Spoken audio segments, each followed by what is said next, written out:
All right, welcome to the Monday Morning Zoom, Empowered to Have It All, based on the science of getting rich. The science of getting rich. One of the things Bob Proctor talked about is like all these books that come out, like they have titles like this. Bob Proctor says You Were Born Rich, but it doesn't talk about like money per se. It's about the improvement of the individual that empowers them to accomplish their goals and go from one magnificent win to the next. But I guess, a lot of people are motivated by money, so that's probably why we put that on the title on different books. But it really is about the individual, which I've always looked at as that's what's ultimately worthy of my time. Because for my belief, it's an absolute belief with 0% doubt that we continue to go on existing in our same identity. People will know me as Dave still. My mom will still probably call me David. And that I'll get to see them there. They'll see me, and there'll probably be a lot of other friends that we didn't know that we had from previously being here. So, if that's the case, then I have I'm not going to go into my personal philosophy that's framed up in my mind because of the way I was raised and the things I've learned and the things that I've observed and all the different dynamics that life has to offer. Really it is about being happy and joyful and enjoying the journey. But there's also other dynamics that are part of this experience that are built in that are absolutely on purpose. And they will benefit us in the long run as eternal beings.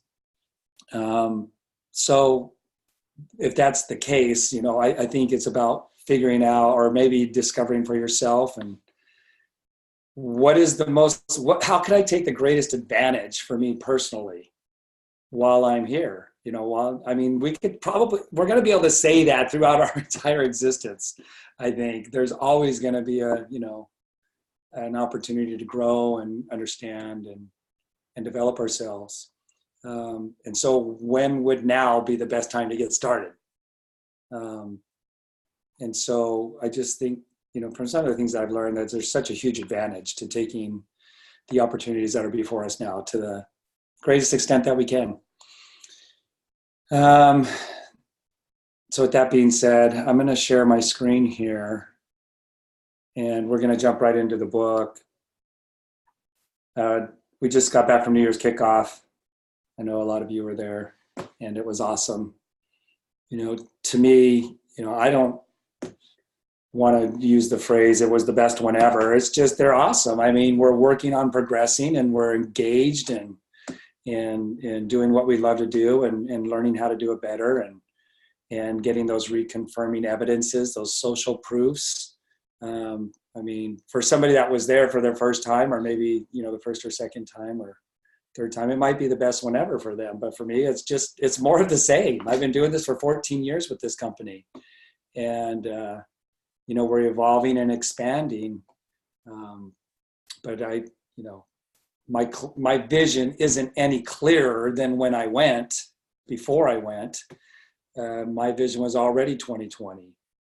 And it's just cool to be able to rub shoulders with people that we work with and get to be there as a group and feel that energy and be there in a huge gathering like that. But my vision isn't any clearer. But for a lot of people, they didn't even have the vision. They didn't know the company. Some of you went through the tour, through the building. That's a huge eye opener if you've never been there before. But I've been many times to the building. But for those of you that may have been your first time, it's a game changer. It's a defining moment. I really want to use that word a lot, I think, too, defining moments. Like a defining moment for me was when I put this product in my body back in 2005, and that shift that happened for my wellness, my mental clarity, and my energy. That was a huge defining moment for me in a lot of ways. But in that defining moment, it was recognizing, what the further opportunities would be. and disciplining myself and taking advantage of those and not just, whatever attitude or whatever is going to be is going to be. It's like I jumped on that and I took advantage and I framed up a destiny for myself. It grew and has evolved over time, and the things that I've learned and the skills that I've developed. But that defining moment of putting these products in my body was so profound. Seeing the compensation plan and truly understanding the power of two and the simplicity of facilitating the power of two in our compensation plan.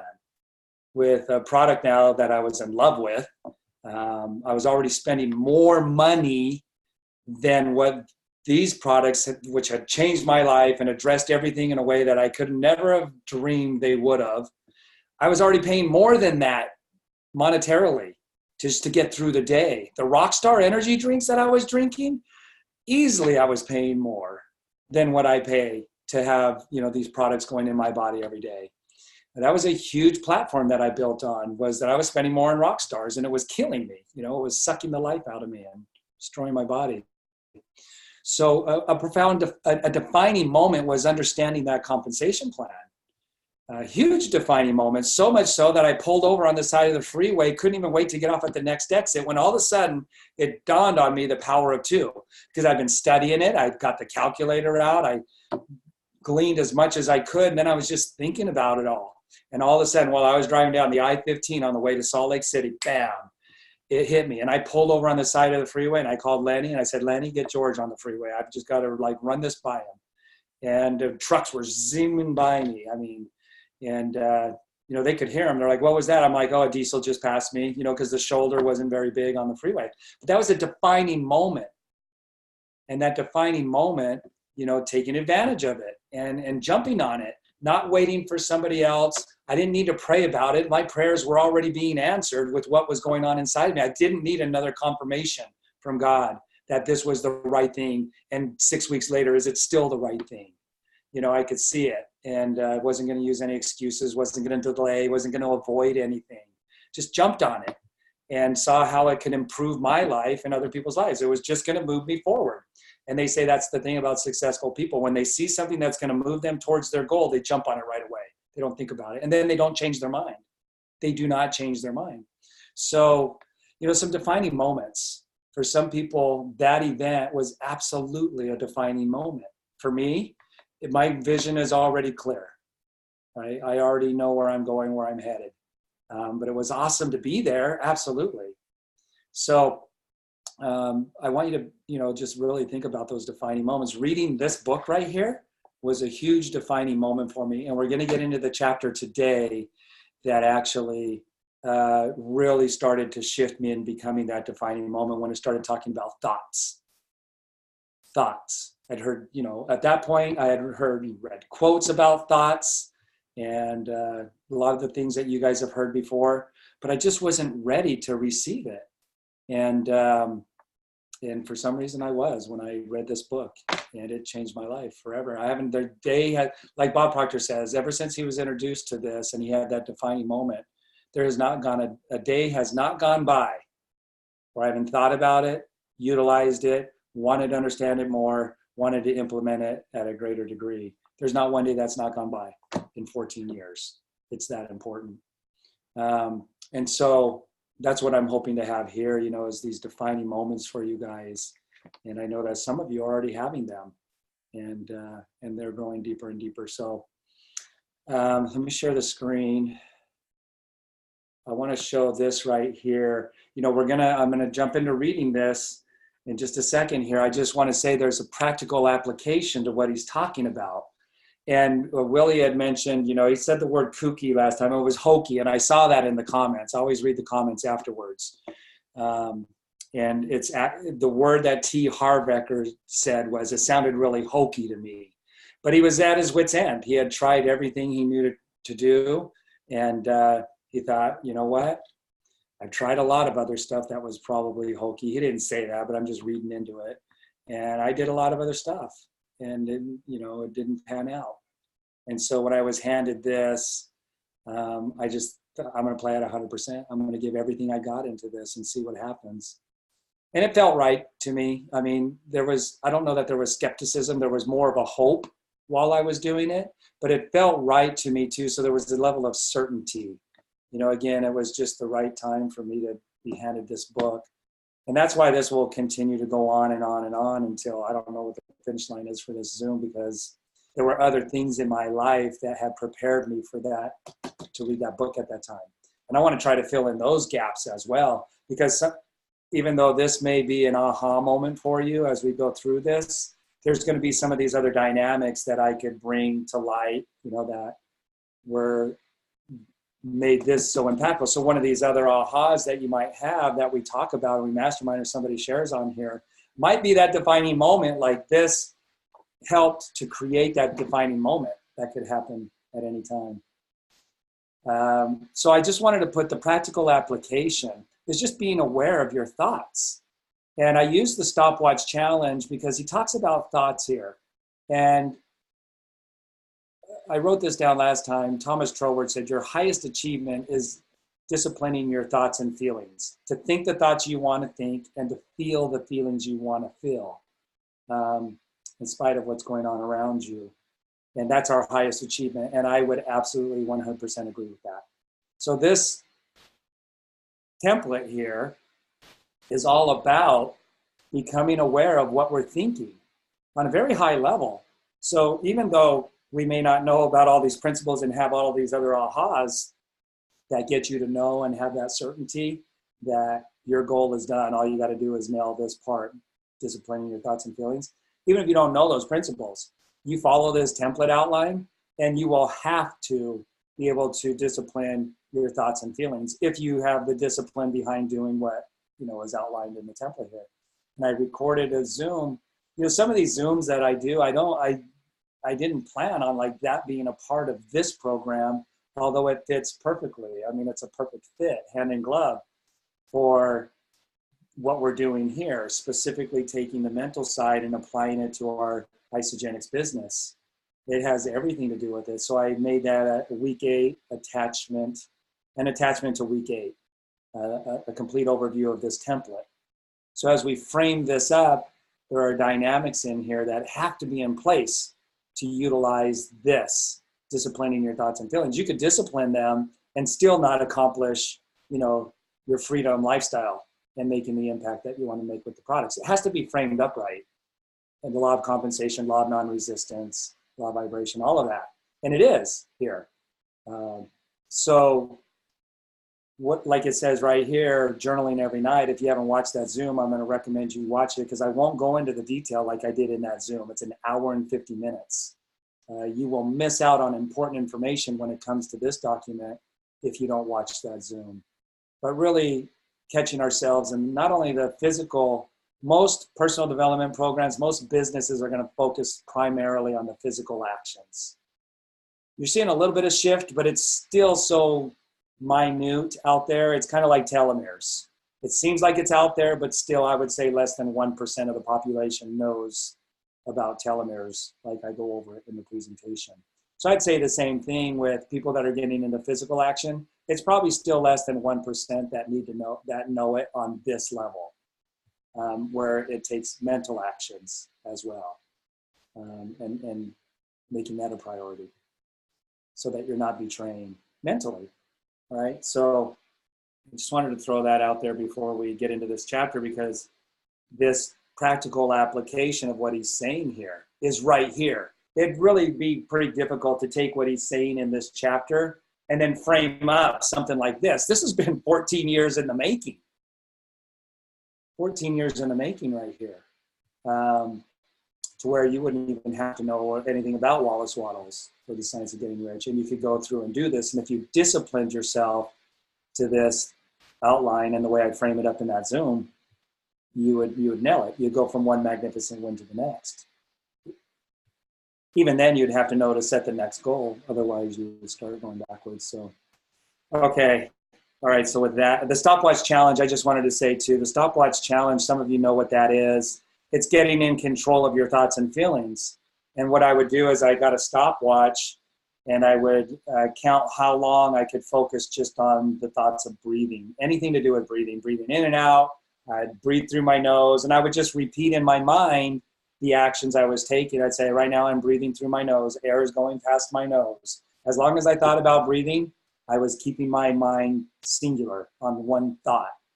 And what happens is you might hear a car drive by if you're by a road, or you might hear somebody waking up and making noise in the kitchen with some pots and pans. You know, you can't help but that happen. That's the environment suggesting something to you. But if you start to think about it, like if there's a second thought on top of that, like, oh, I wonder who just got up. You know, what are they doing? Now I'm going to have to, you know, really focus. I just took my mind down a different thought pattern from breathing. Again, I can't help but hear the noise in the kitchen. But if I stay focused on air is just going past my nose, it's going in my body, now it's going out my mouth as I exhale. Something to do with breathing, thinking of the oxygen going through the body, the air that's going out into the atmosphere and feeding the plants, you know, or whatever. As long as it's about breathing, I'm keeping it on a singular thought. The moment I get distracted and I start another chain of thoughts that are not on breathing, I would stop the stopwatch. And in the beginning, it was like 7 seconds, you know, 15 seconds, 10 seconds. And when I thought I was getting really good, it was only like 30 seconds. It felt like 2 minutes, you know, and it was such a tremendous amount of effort to keep my mind and using that mental muscle to keep it focused. That's just focus, right? Some people take up extreme sports where like they could die if they're not focused because it gets them in the zone. And that's, you know, that's the addiction to an extreme sport is they get so focused, they forget about all of their surroundings. And there's an addiction to that because now they're forgetting about their stresses, their cares, their relationships that might have some drama in it, you know, their kids causing grief in their life or whatever. You forget all of that when you get in the zone. And extreme athletes do that, not just in life-threatening ones, but those ones force you to think, because if you stop thinking about what you're doing right in that moment, you could die. But also in other sports like basketball, they talk about getting in the zone. I used to get into it in baseball. I didn't even remember I couldn't hear the crowd anymore. I was so focused on the pitcher and hitting that ball. And the focus was so extreme, it was called being in the zone. And so when you can do that and hold it there based on what you want to hold it on, not because you're being forced by the outer environment, you're not being threatened with anything, that's it. And so at 30 seconds, it took an extreme amount of like energy and just like, it wasn't like tightening up. It was like more like Yoda's trying to get Skywalker to just relax, you know, and just think and control those thoughts. So at 30 seconds felt like 2 minutes. But then when I got into it, I kept practicing it every day, the fundamentals, right? Raising my standards. That's one of the standards I'm raising. So that's this slide here. I don't think it's on, no, it's on a different page. The one that shows the living a higher level of plane of existence versus a lower. I raised my standards. One of my standards was doing the fundamental exercises of mental discipline and developing that muscle. And then it got to where it was like 30 minutes, felt like 5 minutes, like time kind of stopped. I don't know if any of you have experienced that as you've done that. And I could hold my thoughts for 30 minutes without being distracted. And that's very important when it comes to framing up this new concept of yourself as we go from 1 to 2 to 3 to 4 down to 5 and a high level leader. That's extremely important, like it's essential.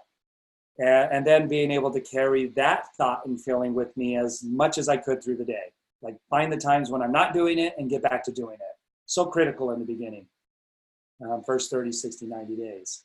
So, and it got easier. I wasn't as like, I felt like I got ran over by a Mack truck when I was first trying to do this. I just felt worn out, like I'd been put through the ringer. But as I continued to do it and committed and raised my standards and disciplined myself, just like squeegee in the shower, I saw that this could move me closer to my goal based on what I was learning. Like this would facilitate, it's kind of like slowing down to speed up. Carrie wondered why I wasn't out there talking to people and building the business. I was, based on what I knew. And it was in my office right here. And she's like, why isn't he getting to work? He ought to be out there doing something. You know, it's just what was going through her mind. Because this didn't seem normal. But I knew that it was going to speed up things dramatically in the way that I would attract things to me. So the practical application. Then I got to a point where I was doing the stopwatch challenge so well, I thought, quit doing like breathing, just do your vision while I'm practicing. Doing your vision is a form of practicing that mental discipline. And I switched over from doing the exercises to doing my visualization longer periods of time rather than splitting that up. All right, so let's go into this book. The first principle on the science of getting rich. So thought is the only power which can produce tangible riches from the formless substance. Thought is the only thing that can form up anything. Yeah, riches, but anything. We're spiritual beings. The only thing we're capable of doing that's first cause is thinking. The stuff from which all things are made is a substance which thinks, and the thought of form in this substance produces the form. This is where it was like really getting my attention, because this is in an area that I had never placed my attention in trying to accomplish my goals. And there were some things that I knew about this thinking stuff. I had heard it framed up in the form of intelligences. So there was already this belief, vague understanding that I had about intelligences, and it always existed. It was never created. It was just always there. No beginning and no end. So there was something that was, so this thinking thing that it was now presenting like caught my interest. Original substance moves according to its thoughts. So original substance, like before it actually became a book, before it became a desk, original substance moves according to its thoughts. Every form and process you see in nature is the visible expression of a thought in original substance. So every form and process you see in nature is the visible expression of a thought. So that took me back to my faith in like God creating the earth and the universe.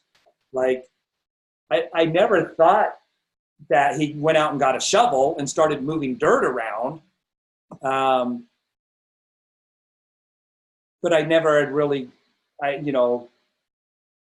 it said the word was, right? And I can't quote it off the top of my head right now because my thoughts haven't been there, but, it talks about the word and the word becoming, the things that we see today. So this was like, wait a second, there's a connection here. There's something to this about this original substance. It's a thinking stuff. And so a thought in original substance. And I think I read from Genesis last time where it said, before anything was planted in the earth, the herbs and whatnot, it said it was first framed up in a prototype, a spiritual prototype, in an image, in a thought, the blueprint, the spiritual blueprint, before it ever became physical in the earth. So this is like, now I'm like, okay, that doesn't negate anything that I had already had come to believe a certain level of certainty on. It's not negating it, it's just expanding it. Like it took it to another level, right? And obviously I didn't know everything because my life was in a state of, in some cases, shambles. My health was in shambles and my finances were in shambles. And so I obviously didn't know everything. And obviously other people didn't know everything either. And the people that might have, maybe not agreed with this, their lives were in shambles as well. So obviously they didn't know something I didn't know to be able to move their lives forward. And so it didn't negate anything. I saw it as adding to what I already knew. It didn't threaten what I knew. As the formless stuff thinks of a form, it takes that form. As it thinks of a motion, it makes that motion. That is the way all things were created. So now I've got to, take in the, I got to insert God there, right? God is the thinker, like the ultimate supreme thinker here with what I could grasp onto in this context. And what I was relating it to was the earth that we're on, the mountains, the trees, just nature in of itself, and then the circling planets. So that's kind of what I had related it to at that point. Like, it wasn't a nobody that was thinking of it. It was God is how I made the correlation. That is the way all things were created. We live in a thought world, which is part of a thought universe. The thought of a moving universe extended throughout formless substance, and the thinking stuff moves according to that thought. Took the form of systems of planets and maintains that form. So there you go. I mean, my personal belief and conviction is that God framed up the universe, and so it took on that form because of a supreme being, you know, a perfected being, omnipotent, able. He didn't have to do like the stopwatch challenge. You know, God doesn't have to do the stopwatch challenge. He already did the stopwatch challenge. You know, he's already raised his standards incrementally and arrived at the station that he is today. So thinking substance takes the form of its thoughts and moves according to the thought. Holding the idea of a circling system of suns and worlds, it takes the form of these bodies and moves them as it thinks. Thinking the form of a slow-growing oak tree, it moves accordingly and produces the tree. So now, you know, nature, God put into an acorn its pattern plan, right? Its pattern plan, its blueprint, what it's ultimately going to be. But the acorn isn't an oak tree. It just is thinking. If it's not thinking, but it would be parallel to thinking that it's going to be an oak tree. And it does it perfectly. It never has a second thought. It never has a different direction. It takes its thoughts. Like when we do the stopwatch challenge, we're trying to stay singularly on one thought. An acorn does that by nature. It doesn't have the ability to be swayed off. So that's because it's its pattern plan. It doesn't have the mental faculties to do that. But if you were to apply that, and I've framed up, I've used the acorn and the oak tree in PowerPoints. And I said, what you want to do is frame up, and I'm going to share my screen again. If you can unshare that. Well, I think I can do that. Yeah. Let's see here. So if I can take, when I can take this pattern here and make it a singular thought to where it is more times than not, like on a scale, I'm over that 50% now, then I'm like the acorn. You know, my goal is to be like an acorn, you know, and really be of singular thought. Not to take away the humanity in me and the diversity and the complexities in me and try to suppress emotions that help us to experience life and enjoy it more fully. But in this case, reaching my goal, holding myself to a certain level of accountability of trying to be like an acorn. So in the, well, let's see here, I'll pull up the new template.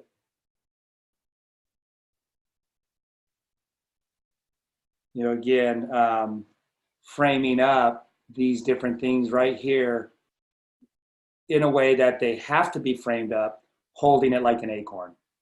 And when my mind goes off, it's like a self-betrayal. And I really became aware over time, like I've talked about in the Zoom, you know, looking back on the day and critically thinking about it, when did I self-betray being an acorn? And I'll use acorn as Isogenics Millionaire, you know, a successful organization. When did I betray? And I started to realize that I did it way more than I realized during the day. And then through doing that over and over, I would catch myself right in the act of the event happening, and I would stay on course. And that's how I replaced my income in 4.5 months. Like the acorn, the oak tree has to appear. It has to appear. And so I had to start doing Isogenics full time. I had to, because I was like the acorn. I didn't betray. I was singular in thought. It takes a lot of effort to do that, you guys. That's not for the faint of heart.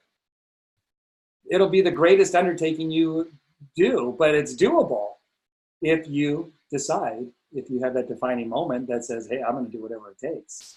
And I didn't do it perfectly, you guys. I kept falling forward, though. I never like self-betrayed and then said, dang it, I quit. I just got right back on it, just like I was taught in sports. You know, they taught us how to tackle. I never did the tackle right, you know, and then all of a sudden I did the tackle right because we practiced it over and over. Same thing with pitching and hitting. So it just was a matter of the same thing. I wasn't going to give up. And some people give up too early. They just don't have that stick-to-itiveness. I learned that word, stick-to-itiveness, like in my early 20s. All right. So so thinking the form of a slow-growing oak tree, it moves accordingly and produces the tree through those centuries may be required to do the work. So in creating, the formless seems to move according to lines of motion it has established. So I really like this part as he's going to go into here, that it's going to follow along the lines that are already established. Now, today, we've established so many lines within society where we could accomplish our goals through interactions with other people now. It's just so, like, it can happen very quickly, like Guillermo talking about getting on the airplane. He's been doing this, and he sits right next to a guy that literally matches what he's framed up. You know, that's the moment of, like, this stuff really works. This is crazy.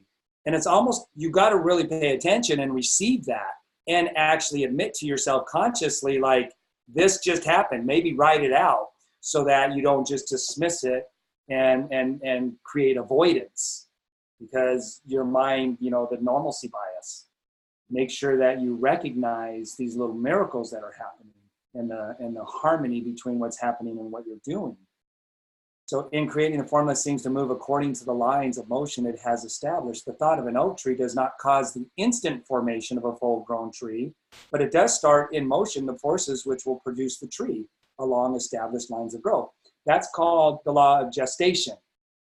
It takes so much time for something to literally manifest in its mirror reflection, you know, in the physical world, to collapse around it. The law of gestation. So you plant a carrot seed, it takes 120 days to eat the carrot. And I like how Bob Proctor says, with a goal, we don't know the exact day with a goal. There's too many variables with the human being in how much they're self-betraying during the day versus how much they're not. You know, and so we don't know the exact date once you start doing it. But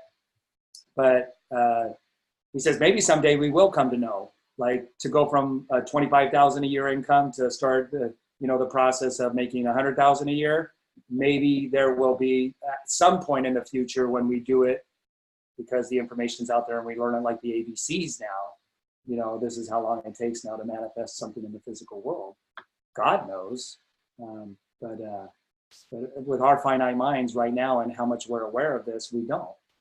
But the day will come when we will know this like the ABCs. All right. But until then, he says you just have to keep going. So that's why, this is what I wanted to show. That's why I pulled it up. This 30, 60, 90, it's the number that they really come up with in this type of personal development on a quantum level. If you really give it everything you've got and you're improving daily with your mental ability to control your thoughts and feelings, you'll see evidences within the first 30 days. Some people are seeing it in the first week of doing this. But at 30 days, if you do it every day, you're now developing a habit. That mental muscle should be getting stronger now. You're not feeling like you're being run over by a Mack truck at the end of the day because of how much energy it takes to do that at 30 days. So you should be seeing some evidences and you should be connecting. It should be a lot more your mind receiving it now rather than trying to reject it. 60 days in, man, you're pumping things out. I mean, there are things that are showing up now and you're recognizing it and you're like, you know, your belief level is going up definitely if you're really paying attention and making this a priority. And then at 90 days, like, it was a month later and I quit my job at 4 months. This is 3 months right here. At 4.5 months, I quit my job, you know, and replaced the income. So 30, 60, 90, I always look at it that way. If I'm going to do this, I'm going as hard as I can 30 days, then I'll go another 30 days, and I'll go another 30 days. And then I'll evaluate, you know. If I am not moving forward by the 60 to 90 days, there's something wrong, because you should be by then if you're doing everything right. So the formula seems to move according to the lines of motion it has established. The thought of an oak tree does not cause the instant formation. But it does start in motion the forces which will produce the tree along established lines of growth. A lot of times that's happening below the surface, right? You can't see the seed sprout through, even though the gestation period has already begun. The transformation's already taken place. You just can't see it with the seed. Every thought of form held in thinking substance causes the creation of the form. And what you could do here, if you're having a hard time receiving this, or it's challenging your current paradigm of who you think God is and how he deals with us, just say, you know what, I'm gonna experiment. I'm just gonna take it on trial, and I'm going to embrace this.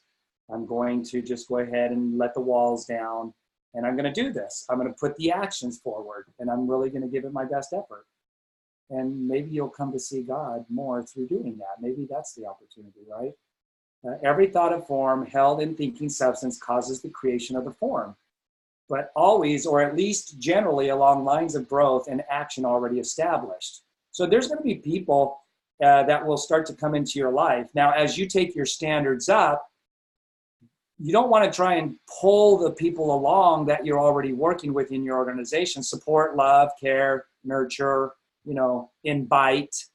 But more than likely, because you're taking a quantum level leap now. This is not a very incremental snail-like pace of changing the concept of yourself. You're doing a quantum leap. Call it a curb hopper, right? And so what will happen as you do that and you do it successfully, you're going to attract those people that are up at this vibration, that are operating in life already at this level normally. And you have some solutions for them because you now believe you do on the level that you need to believe. And so they'll start showing up. And so typically, I'll say in general, it's not the people you're working with already. Unless they're on this same journey with you, then you'll be high-fiving each other as these new people show up in both of your organizations, in both of your lives. But typically it's going to be somebody, but the link comes through people here. It's like a spider web. And then some of the people that were down here that made that link to this person, they disappear, not because we closed the door on them, just because, they disappear. Won't go into that now. All right, so typically you're going to be, in general, you're going to be working with new people as you do a quantum leap like this. We're already seeing that with people. Keep doing it. The thought of a house of a certain construction, if it were impressed upon formless substance, might not cause the instant formation of the house, but it would cause the turning of creative energies already working in trade and commerce into such channels as to result in the speedy building of the house. That's how we got this house that I'm sitting in. The details of it, me looking back, hindsight's 2020. This house being built in the neighborhood that it was built in, that was already been here for decades. There was just one lot that was open still. And the house that it is with enough rooms for all my kids. I mean, this is not a typical, they don't typically build homes with 5 bedrooms in it.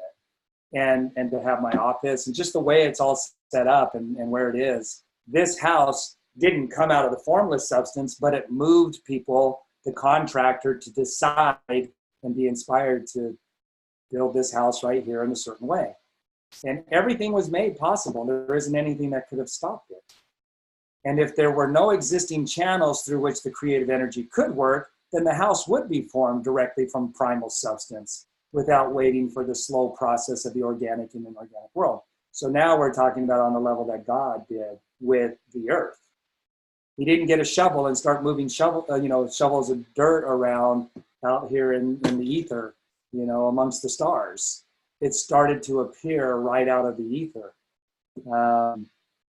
But right now, we're not going to do it that way because the things that we're typically dreaming of and visualizing, there are channels that will already connect us to that. And it will bless the other people's lives who have developed those channels as well. Everybody gets blessed in this.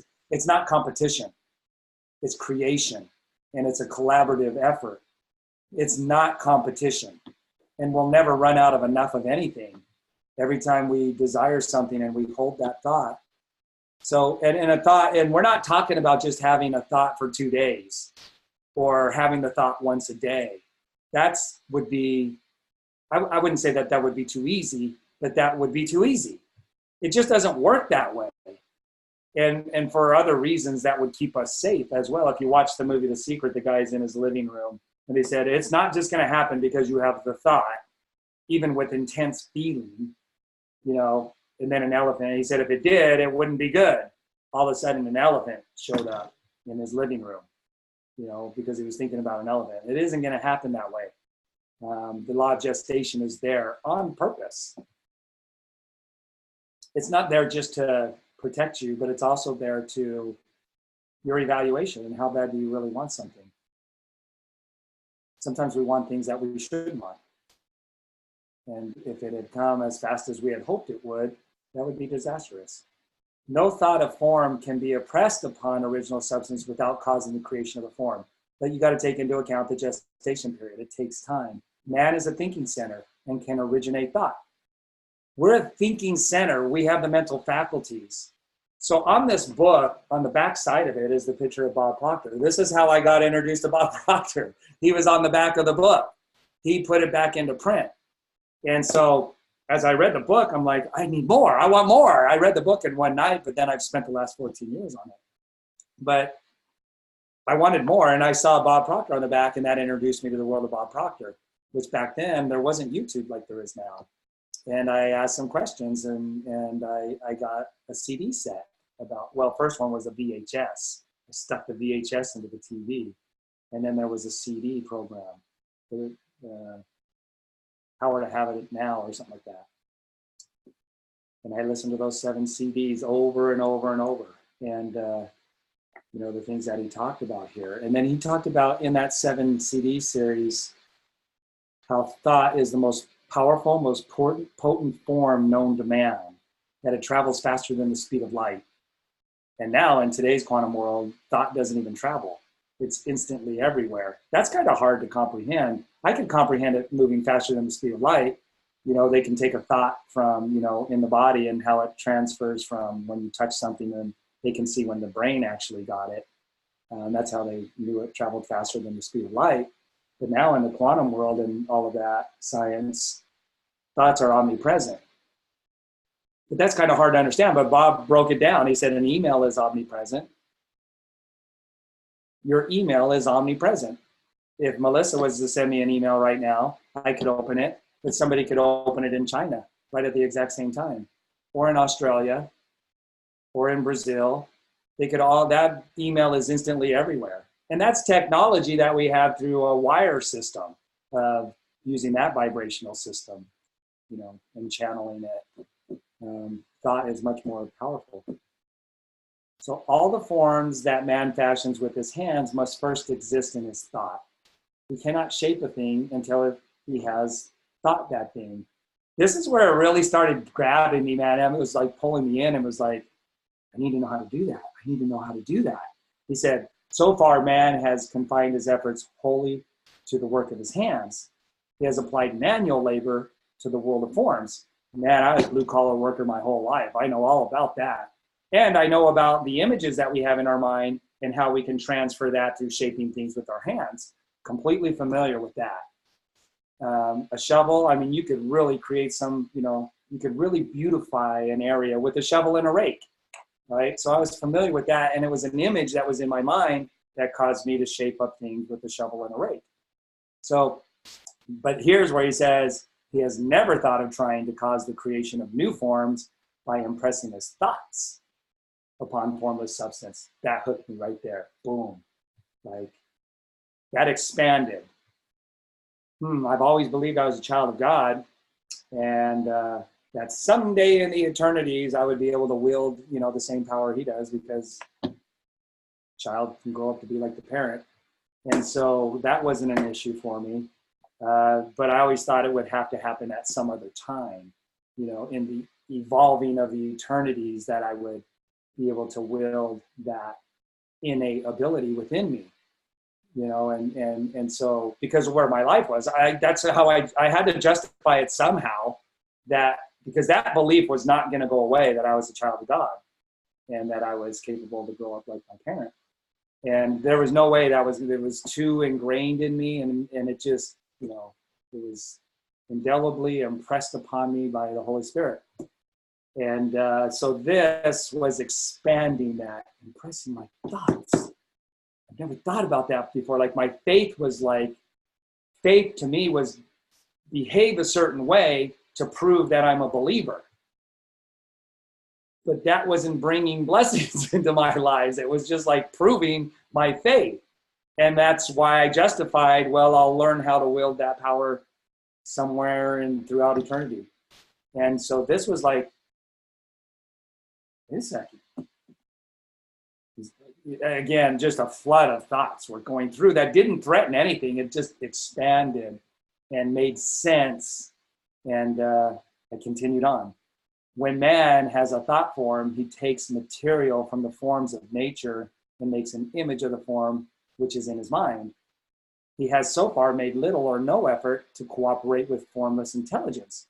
How do I cooperate with formless intelligence? Never had been presented to me like that before. To work with the Father. Ooh, okay, that resonates. Man, I couldn't put the book down. I read it all. I stayed up all night and read it. He has not dreamed that he can do what he seeth the Father do. I did. Not in this life. I justified that. But I had dreamed that someday, when I get the information, man reshapes and modifies existing forms by manual labor. He has given no attention to the question whether he may not produce things from the formless substance by communicating his thoughts to it. I did in a sense, like I thought that thought, but not on the level he's talking about here. So far, not threatening anything that I had believed and that I had come to cherish and value. That was like part of my being, may not produce things from formless substance by communicating his thoughts to it. We propose to prove that he may do so, to prove that any man or woman may do so, and to show how, you guys, I was like, as our first step, we must lay down 3 fundamental propositions. Okay, what are they? What are they? First, we assert that there is one original formless stuff. Okay, that makes sense. Or substance, from which all things are made. You guys, since reading that book, I have ingrained so Deepak Chopra, Wayne Dyer on the more deeper things, Charles Hamill, Thomas Troward, Neville Goddard, Bob Proctor. Just so much has been ingrained. I remember watching a DVD from Deepak Chopra and just expanded even more with that understanding. First, we assert that there is one original formless substance or substance from which all things are made. All the seemingly many elements are but different presentations of one element. All the many forms found in organic and inorganic nature are but different shapes made from the same stuff. Now, if you really have a hard time believing this and that, they've already proven it scientifically. Quantum physics has already proven that everything is energy. Really, these things that look solid aren't even solid. And that's been proven scientifically in the lab. You just haven't been exposed to it yet. And this stuff is thinking stuff. Oh, the double slit experiment and how the thinking stuff actually responds to being observed. It's already been proven. What he's saying right here, now we know in quantum, watch What the Bleep Do We Know? It's a documentary, What the Bleep Do We Know? A thought held in it produces the form of the thought. A thought held in it produces the form of the thought. Thought in thinking substance produces shapes. Man is a thinking center, capable of original thought. Yeah, we can't argue that. Our imagination, we can come up with all kinds of stuff. If man can communicate his thoughts to original thinking substance, he can cause the creation or formation of the thing he thinks about. This is the 3 paragraphs that totally got me right here. So to summarize this, there is a thinking stuff from which all things are made, and which in its original state permeates, penetrates, and fills the inner spaces of the universe. So there's this thinking stuff. And I'm waving my hand through it right now, right? And it's everywhere. It's not just right here in front of me. There's no end to it. This is why there's a law of abundance. There is no law of scarcity. And this is why it's creation, not competition. You can scoop as much as you want from the infinite, and there will still be an infinite amount left. A thought in the substance produces the thing that is imaged by the thought. So we're not just talking about a thought, we're talking about a picture of something. And so when we go over, let me go back to this slide.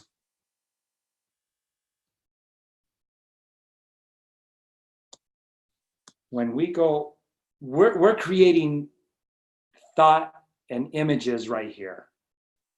That's why I say use pictures. If you watch how to frame up your 3x5s correctly, your vision boards, images help to produce that thought that you're having. So any confirming evidences you can find visually in the clip art, Google images, drawing your own little sketches, you want to do that.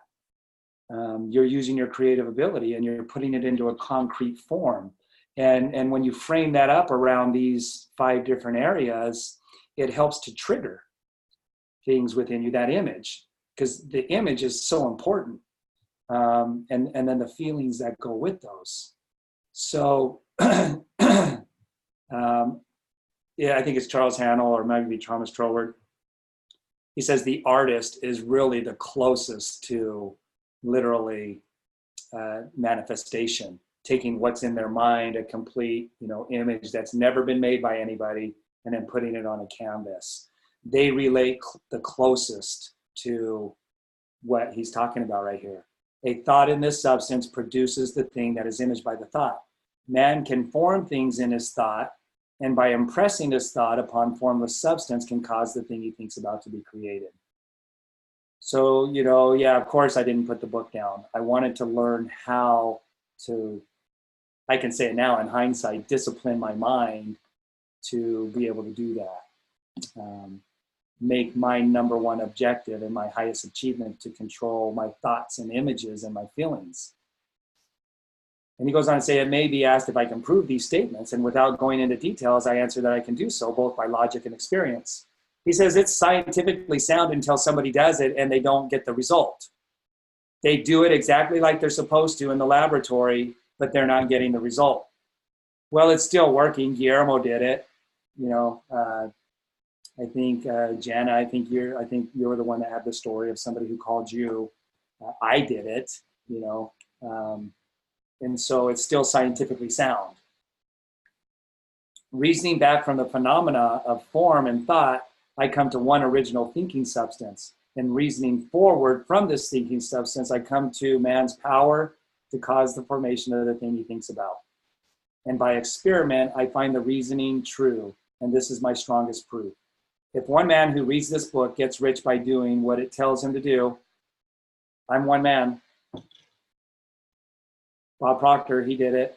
But if every man who does, Rhonda Byrne did it, she's the one who did the movie The Secret. This is the book that she was given by her mom. She tucked it away in her suitcase during the lowest part of her life. This is the book she read. But if every man who does what it tells him to do gets rich, that is positive proof until someone goes through the process and fails. The theory is true until the process fails. And this process will not fail. For every man who does exactly what this book tells him to do will get rich. I have said that men get rich by doing things in a certain way. And in order to do so, men must become able to think in a certain way.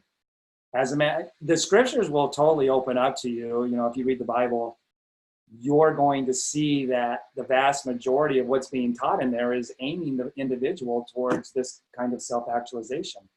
And there's so many parables in there that deal directly with what we're reading right now. A man's way of doing it doesn't take God out of it. This is God's universe. Jim Rohn says, if you don't like it, that's too bad. You're a guest here on this planet. When you make your own planet, you can make your own rules. But for right now, you're a guest and you have to abide by the rules. So thinking in a certain way is aligning. Why do you think the commandments are there? There's way more than 10 commandments. Now we need to treat our neighbors as ourselves and love our neighbors as ourselves. That goes way beyond 10 commandments. Paul, tells us to, is it Paul that anything lovely, praiseworthy, a good report? Don't think about anything else. Don't talk about anything else. A man's way of doing things is the direct result of the way he thinks about things. To do things in the way you want to do them, you will have to acquire the ability to think the way you want to think. This is the first step towards getting rich. To think what you want to think is to think truth regardless of appearances. So what's the truth? You would want to follow these other laws, like the law of compensation, because you could be manipulative with some of these principles. They would be to your destruction.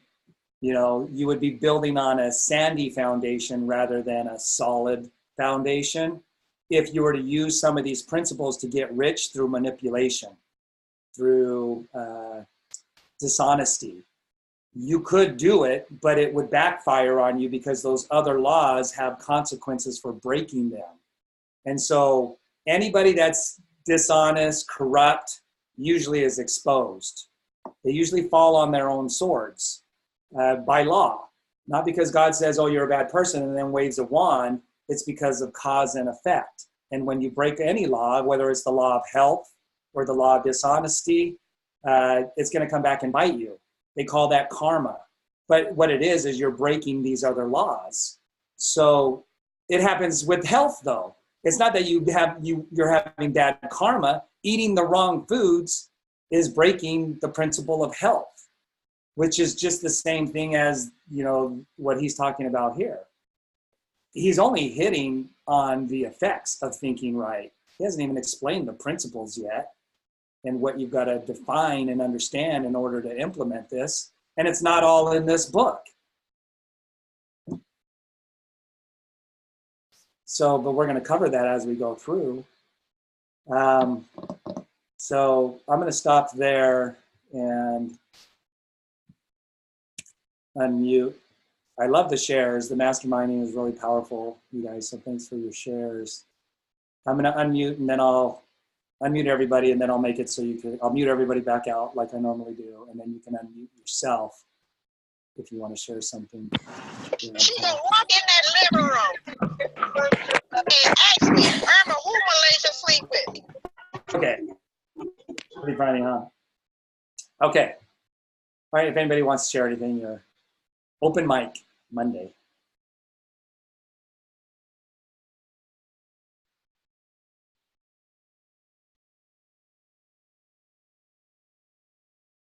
Dave, I liked your baseball analogy.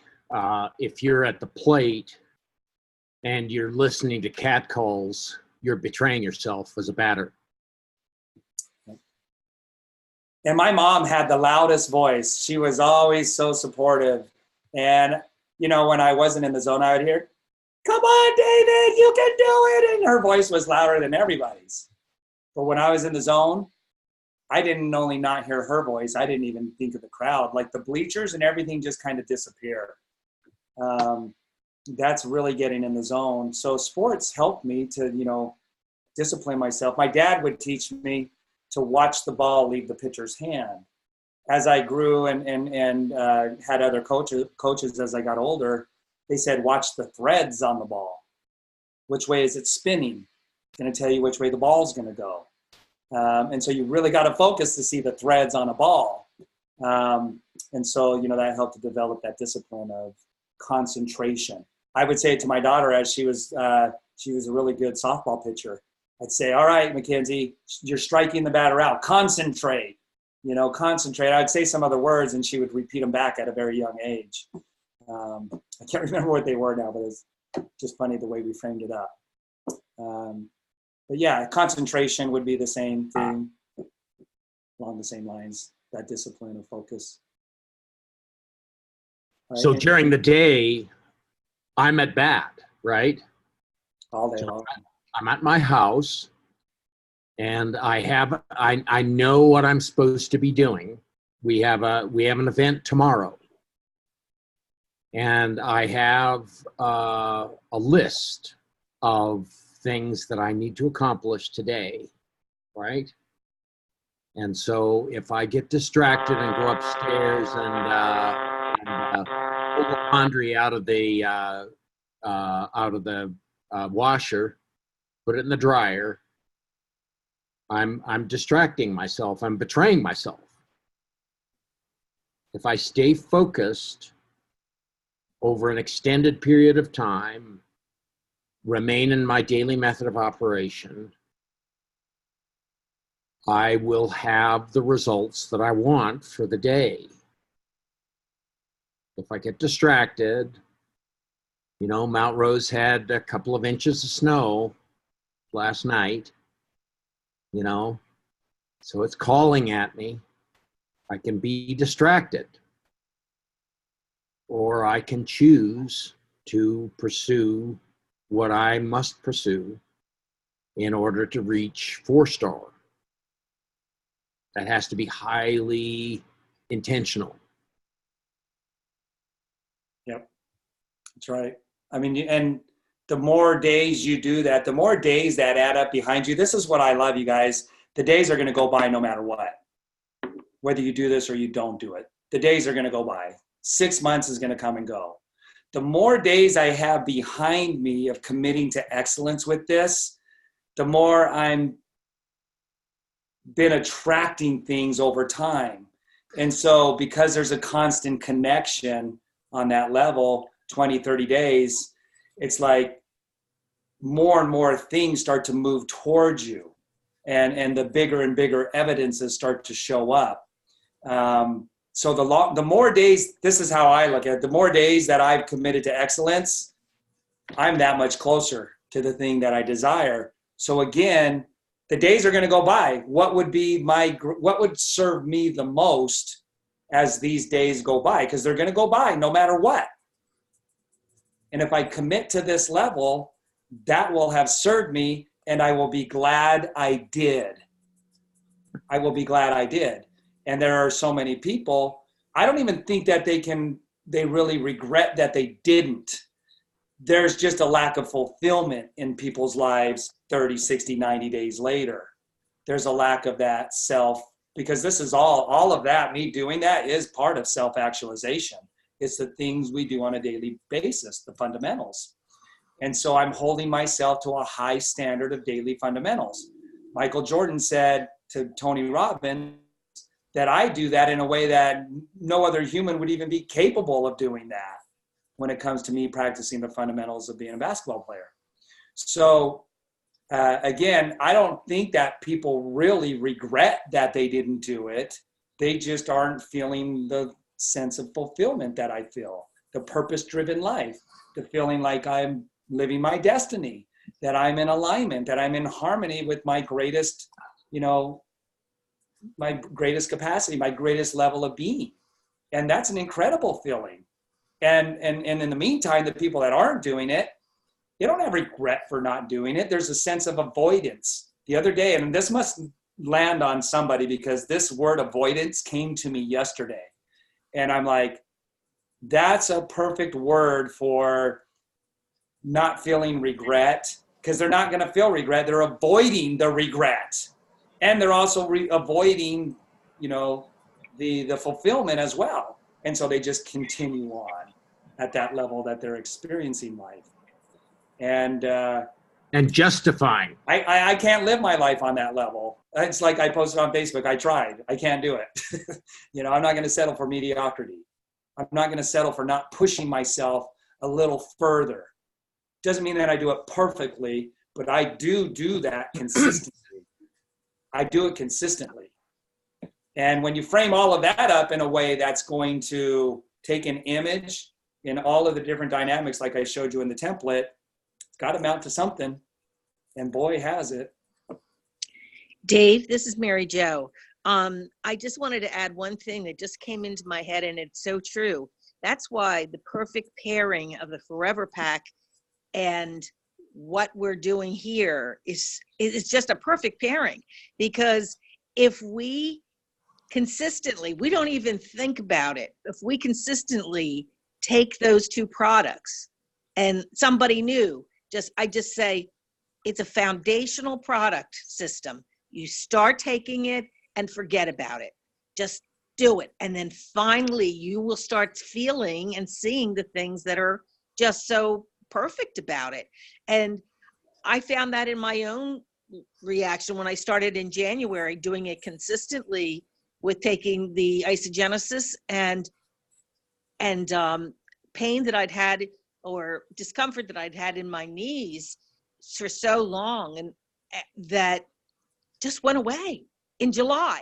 Took me till July, but I never thought about it. I just took the product. And that's what I'm trying to imbue with people, both in the business as well as this amazing pairing. So I just thought that I'd mention that. Yeah, it's powerful. It's such a high level principle of health, the Forever Pack. And all people got to do is just put it in their body, but they're really living on a really, really high level, the principle of health, by putting that product in their body. So they're raising their standards on the highest level that I think's ever existed in our day and age when it comes to the principle of health. This is why I've dedicated my life to it, because that high level of living that principle of health, it's so powerful. It's changing people physically and spiritually just by putting it in their body. And that's because it's such a high level of principle that we're being obedient to. And it's very simple. That's the reason why we say simple but profound. It's not just a catchy phrase. It's a true statement. And when you're ready to hear that, you'll understand what that means on a deeper level. I'm already hearing people say, because they're doing the vision work, they're holding a higher level of concept of themselves. They're tapping into things where they're saying, now I get what that phrase means. Like I heard it like 100 times, but now I get it. Like it means more than I thought it meant. Simple phrases that we hear all the time. When you change the way you look at things, the things you look at change. As on the inside, so on the outside. Birds of a feather flock together. You know, there was one that I was thinking of earlier. I can't think of now, but it's a real common one that really has. They don't know what they don't know. Yeah. Hey, Dave. Yeah. Dave. This is Dave. Can you hear me? Hey, this is Gilbert. Gilbert, one of our newest consultants, right? We just did a Zoom Signed up. right? And Yes. you were at New Year's kickoff, caught the vision, had that defining moment. We did a Zoom yesterday with your good friend With Rebecca, and she's all, Yes. sign me up now. Sign me up now. Yeah, she's the one who actually said it. I do want to say thank you again, because keeping it simple is so important. Because I'm the kind of guy that if 6 is good, 12 is better. And what's interesting is Rebecca was telling me, even this morning on the call, because she was on the call, I'm on my cell phone right now because I couldn't find my tablet and my computer's not working. So I'm doing this thing on my cell phone, on my my iPhone, and I can't hear this. I couldn't hear the speaker because I was on the call with Rebecca. And so she actually put her phone up to the speaker on her iPad so I can hear you. So we made it work. But I just wanted to say, as a basically a brand new person in the business, my first Zoom call, that, you know, to see the vision and to see something not only for yourself, but for other people is what's important. And I just, again, I can't thank you enough. And Marianne is just so happy that things worked the way they are. Yeah. Well, Gilbert, you and Rebecca are definitely going to be a huge asset to the team. And just, you know what? We attracted you and you attracted us. It was this Yes. convergent where it couldn't be kept apart on this level. So again, welcome, and thanks for showing up. Thank you very much. It's my first day of spring college as well. So, you know, I'll be doing something there as well. So we'll see how it all works out. Yeah. Well, congratulations and good job. Thank you. All right. Dave- Anybody else Dave- that just feels like they need to say something? Dave, this is Carrie. Can you hear me? Yes. Dave, I just want to thank you for going over this book, and the insight you're giving me is tremendous. I've read all these chapters before, but as we're going over them, how you open it up, my thoughts and what's really saying is really appreciated. And I just want to say thank you. You're welcome, Carrie. Thank you. Thank you. Yeah. I mean, you guys, we're going to, you know, the thing that's not a finish line for me is that we expand heaven by expanding the kingdom of God within each one of us. and it just can't be stopped. It's not going to be stopped. So stay focused. Don't compare yourself to anybody else. Go for your personal best. Don't give up. We fall forward, and keep putting good products into your body. You know, this is, 2020, the happiest year ever. We're going to be the healthiest, fittest, and our businesses are going to do the best this year, 2020. And we're going to help other people to do the same by being that role model. Just set your personal best, and just don't give up. That's it. Just keep moving forward. And with that, you guys, thanks so much for showing up and making this, such a huge success. And we will see you back here next Monday. I'll get this posted, and we'll have the recording up in Forever Pack Business. And it'll be on the YouTube channel. Week 9. We're on week 9 already. And like somebody said, an hour already went by. I know, it goes by so fast. All right. Thanks, you guys. Have a great day. Bye, everyone. All Bye-bye. right, thanks, Dave.